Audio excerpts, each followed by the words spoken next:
कर्मफल। एक भिखारी रोज एक दरवाजे पर जाता और भीख के लिए आवाज़ लगाता, और जब घर मालिक बाहर आता तो उसे गंदी गंदी गालियाँ और ताने देता। मर जाओ, काम क्यों नहीं करते, जीवन भर भीख मांगते रहोगे। कभी कभी गुस्से में उसे ढकेल भी देता, पर भिखारी बस इतना ही कहता, ईश्वर तुम्हारे पापों को क्षमा करे। एक दिन सेठ बड़े गुस्से में था, शायद व्यापार में घाटा हुआ था। वो भिखारी उसी वक्त भीख मांगने आ गया। सेठ ने आओ देखा ना ताओ, सीधा उसे पत्थर से दे मारा। भिखारी के सर से खून बहने लगा। फिर भी उसने सेठ से कहा, ईश्वर तुम्हारे पापों को क्षमा करे, और वहाँ से जाने लगा। सेठ का थोड़ा गुस्सा कम हुआ। वह सोचने लगा, मैंने उसे पत्थर से भी मारा, पर उसने बस दुआ दी। इसके पीछे क्या रहस्य है, जानना पड़ेगा। और वहाँ भिखारी के पीछे चलने लगा। भिखारी जहाँ भी जाता सेठ उसके पीछे जाता। कहीं कोई उस भिखारी को कोई भीख दे देता तो कोई उसे मारता, जलील करता, गालियाँ देता, पर भिखारी इतना ही कहता, ईश्वर तुम्हारे पापों को क्षमा करे। अब अंधेरा हो चला था। भिखारी अपने घर लौट रहा था। सेठ भी उसके पीछे था।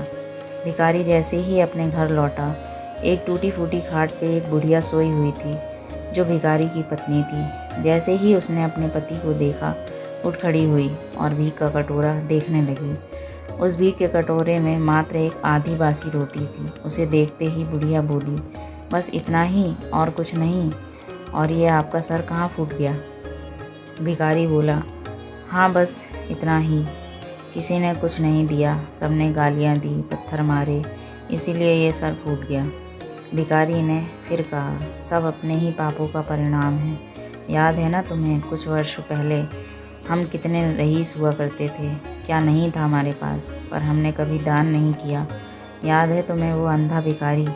बुढ़िया की आंखों में आंसू आ गए और उसने कहा, कैसे हम उस अंधे भिखारी का मजाक उड़ाते थे, कैसे उसे रोटियों की जगह खाली कागज़ रख देते थे, कैसे हम उसे जलील करते थे, कैसे हम उसे कभी कभार मार व ढकेल देते थे।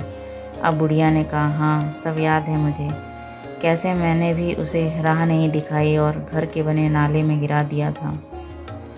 जब भी वह रोटियां मांगता, मैंने बस उसे गालियां दी, एक बार तो उसका कटोरा तक फेंक दिया। और वो अंधा भिखारी हमेशा कहता था, तुम्हारे पापों का हिसाब ईश्वर करेंगे, मैं नहीं। आज उस भिखारी की बद्दुआ और हाय हमें ले डूबी। फिर भिखारी ने कहा, पर मैं किसी को बद्दुआ नहीं देता, चाहे मेरे साथ कितनी भी जाति क्यों ना हो जाए, मेरे लब पर हमेशा दुआ रहती है। मैं अब नहीं चाहता कि कोई और इतने बुरे दिन देखे।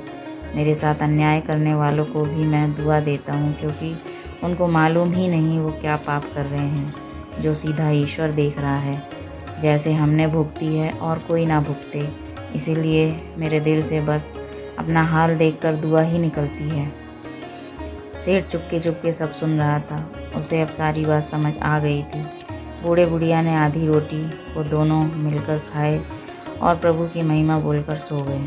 अगले दिन वह भिखारी भीख मांगने सेठ के यहाँ गया। सेठ ने पहले से ही रोटियाँ निकाल के रखी थी। उसने भिखारी को दी और हल्की सी मुस्कान भरे स्वर में कहा, माफ़ करना बाबा, गलती हो गई। भिखारी ने कहा, ईश्वर तुम्हारा भला करे, और वह वहाँ से चला गया। सेठ को एक बात समझ आ गई थी, इंसान तो बस दुआ बद्दुआ देते हैं, पर पूरी वो ईश्वर, वो जादूगर कर्मों के हिसाब से करता है। हो सके तो बस अच्छा करें, वो दिखता नहीं है तो क्या हुआ, सबका हिसाब पक्का रहता है उनके पास। यह प्रसंग आपको कैसा लगा कमेंट बॉक्स में ज़रूर बताएं। धन्यवाद। जय श्री राम।